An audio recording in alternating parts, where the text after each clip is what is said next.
최초 매각 가격, 감정 가격이죠. 8억 7,700, 5만 5,500원에 시작한 것을 확인했고요. 자, 건물은 평당 388만 5천 원에 평가를 해서 총 금액이 4억 8,562만 7,500원에 평가를 했고요. 토지 가격은 평당 549만 원 해서 3억 9,142만 8천 원에 감정을 해서 최초 매각 가격으로 시작됐는데 지금 현재 이 금액의 49%대인 4억 2,975만 7천 원에 진행되는 금액입니다. 자, 비교를 해보면 이 건물 가격에도 못 미치는 가격입니다.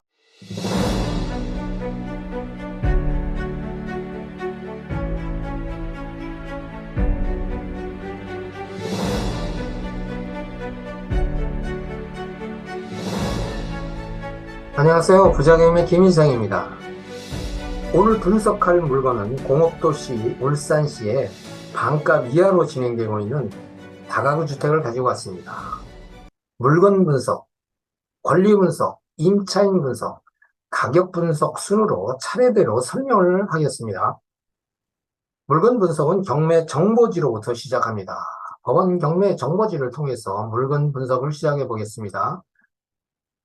사건 번호는 2022타경 100396 임경매로 2023년 7월 25일자에 울산지방법원에서 진행하는 물건입니다. 최초 매각 가격, 감정 가격이죠. 8억 7,700, 5만 5,500원에 시작해서 이번 차수 3회차에 49%대에 진행되는데 최저 매각 가격이 4억 2,975만 7천원에 진행합니다. 매각 목록을 보면 토지가 답 485평방미터로 지금 표기가 되어 있고 건물은 지상 3층입니다. 철근 콘크리트 구조 슬라브 3층에 다중 및 단독주택으로 건축 허가가 나 있고요. 소재지는 울산광역시 북구 호계동 호수지구 15블록 2-2 로트 통상적인 행정구역상에 이제 번지수 표기가 안 됐고 블록과 로트 표시로 지금 나와 있죠.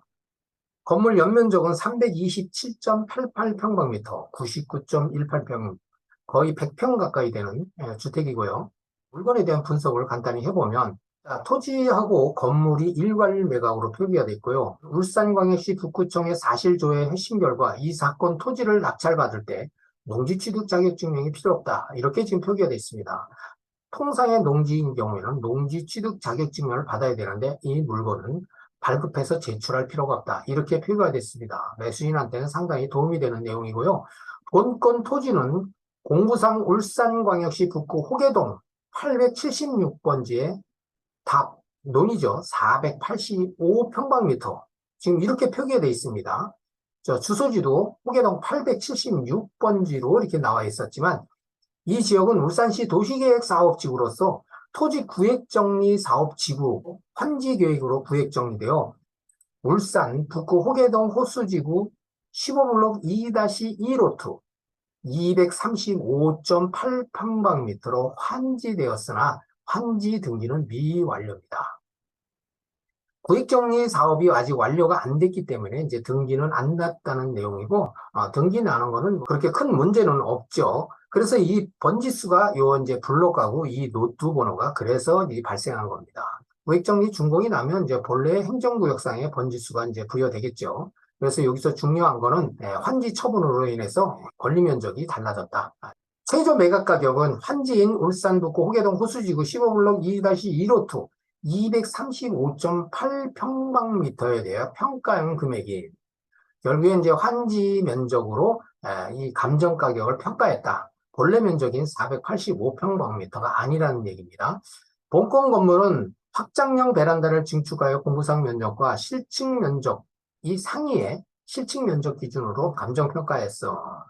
자, 이렇게 되어 있고요. 건물 3층에 다락방이 존재하는 것으로 추정되는데 감정평가에 포함됐다. 자, 이렇게 지금 평가를 합니다. 토지 이용계획 확인원입니다. 이 지역은 이제 2종 일반 주거지역에 도로가 8m에서 10m의 도로에 접한 그런 토지상에 지어진 건물이고요. 토지 구획정리 사업지구로 이렇게 표기돼서 나옵니다. 원래 토지는 요 876번지 요 표시된 부분 요 땅이었습니다. 원래 이 모양이 요 땅이었죠. 이제 환지를 받으면서 이쪽으로 이전이 됩니다. 자, 그래서 485평방미터가 환지를 받아서 235.8평방미터, 71.33평. 그래서 실질적인 면적은 요 71평 정도 되는 면적이 실질 면적입니다. 이게 환지 면적이죠. 통상의 이제 구획정리 지구 같은 경우에는 이제 간보율을 적용받습니다. 그래서 간보율이 보통 이제 50% 플러스 마이너스 되면서 이제 그 면적이 적어지는데, 면적이 적어지더라도 그만큼 또 환지를 받고 또 위치가 좋고 또 도로 사정이 좋기 때문에 가격은 본래 가격보다 높아지는 것이 통상적인 현실입니다. 자, 그래서 이 환지 받은 것이 도로를 뺀 나머지 지금 토지 모양 네모 반듯한 요 땅 위에다가 지금 건물을 져서 지금 사용 수익 중에 있다가 이제 경매로 나오는 물건, 그런 물건입니다. 바로 이 물건입니다. 상태 상당히 좋아 보이죠? 이 물건 지은 지 얼마 안 됐습니다. 깨끗하죠? 철근 콘크리트 구조의 슬라브 지붕 3층 건으로 이제 옥상 부분에 이렇게 다락 부분이 좀 보입니다. 이것도 다락도 이제 감정 가격에 포함된 것으로 이렇게 확인됐고요. 전면은 이제 화강석 처리, 양쪽 측면은 이제 스톤 코트로 처리를 해서 아주 뭐 깔끔하게 지어진 겁니다. 주차도 앞에 이제 법정 주차 대수를 확보를 했고요. 이제 1층에 32평, 2층에 32.65평, 3층이 34평, 층이 올라갈수록 약간씩 이제 넓어지는데, 자, 1층에는 원룸이 7가구고, 2층에 원룸이 8가구, 3층이 원룸 2가구에 2.5룸이 1가구입니다. 이 부분도 지금 임대를 놓고 있습니다. 주인이 거주를 하질 않고, 자, 그렇게 지금 확인이 되고요. 여기서는 그래 총 18가구를 지금 임대 중에 있는 그런 물건입니다. 가구 수가 18가구나 됩니다. 이 가구 수가 많다는 얘기는 그만큼 높은 수익률을 창출할 수 있다. 자, 이렇게도 또 우리가 분석할 수 있습니다. 건축물 관리대장입니다. 5년 정도 된 신축 건물이고 1층에서 3층까지가 다중주택과 단독주택으로 허가 났고요. 대지 면적도 환지 면적인 235.8평방미터로 표기가 되어 있고 주소지도 블록 단위로 이렇게 표기된 것을 확인합니다. 감정평가서입니다. 감정평가 시점은 2022년 1월 21일자. 자, 이 시점하고 지금 시점하고는 뭐 가격 변동에 큰 차이는 없을 거라고 보고요. 감정한 내용을 보면 본권 토지는 호수지구, 구획정리사업지구 내 환지 예정지로 면적 사정은 환지 예정지 권리 면적에 의하였음. 자, 환지 면적으로 감정평가한 것을 이 감정평가에서 확인합니다. 등기상 권리 분석을 해보겠습니다. 여러 권리가 설정되어 있는데 하나하나 살펴보겠습니다. 이 물건은 2018년 11월 5일자에 매매를 통해서 소유권을 취득하고 지금껏 임대 수익 중에 있다가 경매로 나온 물건으로 2022년 1월 10일자에 강남 새마을분거에 근저당권으로 경매 신청을 했는데 청구 금액이 1억 8천만 원입니다. 자, 가압류가 2건이 강남 새마을분거 웰컴 저축은행에서 설정을 했고, 근저당 1건이 있는데 강남 새마을분거입니다. 채권 최고 금액이 3억 5천4백만 원이고 전세권도 2건 있습니다. 106호, 206호가 합의 6억 5천만 원이고요. 임차권이 3건, 101호, 203호, 301호가 7,800만 원에 상당합니다. 이 물건의 말소 기준 권리는 2015년 11월 12일자 강남 새마을분거의 근저당권으로 이 근저당권 말소와 함께 본 물건에 설정되어 있는 모든 권리는 소멸해서 임차인에게 인수되는 권리가 없는 깨끗한 권리다. 자, 이렇게 분석할 수가 있습니다. 자, 임차인 권리 분석을 해보겠습니다. 임차인 권리 분석이 건물에서는 가장 중요한 내용입니다. 임차인 권리 분석은 간단합니다. 말소 기준 권리의 접수 일자와 임차인들의 전입 신고 일자와 비교를 해서 누가 빠른지만 가려내면 권리 분석은 끝나는 겁니다. 자, 이 물건은 말소 기준 권리가 2015년 11월 12일자 근저당권을 확인했고요. 임의 경매 개시 결정은 2022년 1월 22일자에 시작해서 진행 중에 있고, 배당 요구 종기일은 2022년 4월 1일자. 현황조사서 내용을 보면 2022년 1월 21일자입니다. 이제 경매 개시 결정이 떨어지고 그 다음날 법원에서 조사한 내용을 보면은 이 물건에는 18가구가 있는데 그 중에서 전입 신고한 세대수는 13대수입니다. 또 여기에 이제 배당 요구가 15세대가 있는데 이 배당 요구는 임차권이나 전세권 설정자를 포함한 세대수를 표현한 겁니다. 그래서 여기에 이제 배당 요구 세대수는 배당 요구 종기일 이전에 배당을 요구를 했습니다. 여기에 배당 요구한 임차인들은 이제 최우선 변제금을 받는 그런 임차인들이 상당수가 많다. 그렇게 보면 되겠습니다. 자, 이 물건의 전입 신고자, 미신고 전입자도 있습니다. 또 임차권자, 전세권자, 전부 후순위 임차인입니다. 그래서 매수인이 임차 보증금을 추가로 부담하는 그런 일은 없다. 자, 이렇게 분석이 됩니다. 한마디로 임차인 권리 분석도 등기상 권리 분석과 같이 깨끗한 상태다. 자, 이렇게 분석할 수가 있습니다. 자, 이 물건의 임차 보증금 현황은 신고금액 총액이 5억 1,300만 원에 37만 원에 상당하고 이 전체 물건에 대한 임차 보증금을 미신고금액 포함해서 예상을 해보면 6억 3,300만 원에 37만 원에 상당한다. 자, 이렇게 지금 분석할 수가 있습니다. 상당히 많은 임차 보증금이 발생하죠. 가격을 비교 분석을 해보겠습니다. 자, 네이버에 나와 있는 매물 시세를 분석해 보겠습니다. 지금 현재 매물이 있는 호계동 일대에 나온 매물입니다. 자, 여기에 보면 이제 물건이 많이 나와 있질 않습니다. 물건이 많이 나와 있지 않다는 얘기는 거래 사례도 거의 없다. 자, 이렇게 보면 됩니다. 뭐, 임대 수익 잘 나오면은 굳이 뭐 팔려고 애쓸 필요가 없는 것이 현실이죠. 오늘 그 분석하는 물건은 바로 이 물건이죠. 자, 주변 매물대를 한번 보면은 다가구 주택은 실질적으로 몇 개 없습니다. 자, 물건 한번 볼까요? 자, 6억 2천만 원에 나왔습니다. 11억 5천만 원. 이거 한번 볼까요? 1343만 원에 나왔는데, 이 물건은 2015년도 산입니다. 우리 물건은 2018년도죠. 우리보다 3년 정도 먼저 진 건물. 이 물건은 1088만 원. 자, 이런 식으로 지금 나와 있는 것을 확인하고요. 자, 10억 5천짜리 볼까요? 1143만 원. 여기 1371만 원. 1453만 원, 1100만 원에서 1400만 원대에 지금 매물로 나온 것을 이제 확인하는데 내용 연수를 보면 여기 나와 있는 물건들은 전부 다 우리 물건보다 한 3, 4년 정도 먼저 진 건물들입니다. 그래서 이게 토지 면적 기준에서 평당 가격 나오는 거는 건물 지은 지가 얼마나 됐느냐에 따라서 가격이 좀 달라집니다. 자, 이런 내용을 잘 평가를 해보세요.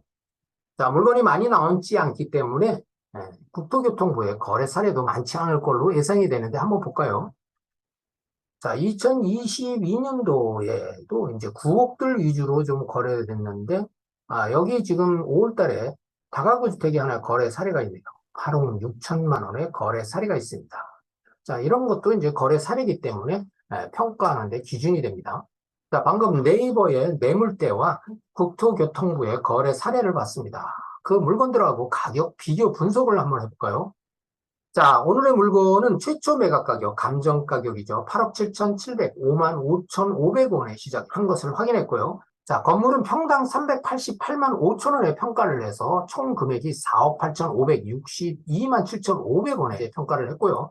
토지 가격은 평당 549만 원 해서 3억 9,142만 8천 원에 감정을 해서 최초 매각 가격으로 시작됐는데 지금 현재 이 금액의 49%대인 4억 2,975만 7천 원에 진행되는 금액입니다. 자, 비교를 해보면 이 건물 가격에도 못 미치는 가격입니다. 이 건물 가격은 지금 평가를 보수적으로 했다 이렇게 볼 수가 있죠. 요즘 평당 650만 원은 줘야지 다가구를 짓는데 이 금액은 보수적으로 평가한 금액인데 그 금액보다도 지금 낮은 금액으로 시작된다. 자, 이런 물건입니다. 자, 방금 전세 보증금을 예상을 해봤는데 전세 보증금이 6억 3,300, 최저 매각 가격이 4억 3천대. 자, 비교를 해보세요. 자, 네이버 매물대 비교를 했죠. 방금 확인을 했는데 그 중에서 1,343만 원, 1,400만 원대도 있고 1,200만 원대도 있었는데 그 중에서 보수적으로 계산을 해서 좀 낮은 금액으로 계산을 해보니까 평균 1,123만 원이 발생합니다. 자, 이 금액을 가지고 우리 평수에다 계산을 해보니까 가치가 8억 가치가 나옵니다. 주변 매물 평균 가격으로 최저 보수적 금액으로 쳤을 때도 8억 가치가 있습니다. 또 실거래 금액으로 방금 평가를 해봤죠. 여기 8억 6천만 원에 거래한 금액으로 계산을 해보니까 평당 1,325만 원에 상당합니다. 토지 면적 기준에서. 그래서 우리 면적 71.33평을 곱하니까 9억 4,500만 원이 실거래 가격으로 예상이 되는 그런 금액입니다. 참 매력적인 금액 아닙니까? 지금 최저 금액이 4억 3천만 원대인데 전세 보증금, 주변 매물대, 실거래 평균 가격을 비교를 해봐도 너무너무 좋은 가격이다. 자, 이렇게 평가를 할 수가 있습니다. 오늘 물건에 대한 최종 평가를 해보면 물건 상태에 양호한 것을 확인을 했죠. 또 주변 임차 수요 인프라가 좋습니다. 이 울산시는 공업도시죠. 그래서 해당 물건 주변에는 엄청난 산단이 즐비하게 많습니다. 그래서 그에 따른 임차 수요가 좋을 것으로 지금 예상되고 있고요. 자, 이 물건에 등기상 인수되는 권리가 없고 선순위 임차인이 없어 추가 부담금이 없는 것을 방금 확인했습니다. 그래서 이 물건은 임대보증금보다도 무려 2억 이상의 낮은 금액으로 진행되고 있고 주변 매물 시세보다는 3억 이상 낮은 금액, 더더군 실거래 가격보다도 5억 이상의 낮은 금액으로 진행되는 매력적인 금액이다. 자, 이렇게 지금 분석이 됩니다. 자, 해서 이 물건에는 가격 경쟁력이 뛰어난 물건으로서 안정적인 임대 수익과 향후에 높은 시세 차익까지도 예상되는 그야말로 이런 물건을 우리는 초초 대박 물건이라고 이제 합니다. 또 풀피 투자라고도 하죠. 이게 경매 물건에서나 가능한 또 그 중에서도 이렇게 특별한 물건에서나 가능한 그런 물건입니다. 자, 지금까지 물건에 대한 분석, 등기상의 권리 분석, 또 임차인에 대한 분석, 또 가격 분석까지도 해봤습니다. 자, 오늘의 물건에 관심 있는 분들은 반드시 현장 답사를 통해서 물건의 상태나 임차 수요에 대한 인프라도 검색을 해보고 또 임대 시세, 또 매매 시세까지 검토를 하면서 대출이 필요한 분들은 대출 가능성 여부도 검토를 한 연후에 좋은 가격으로 입찰을 해서 낙찰받기를 기대합니다. 여기까지입니다. 구독과 좋아요는 영상 제작에 큰 힘이 됩니다. 감사합니다.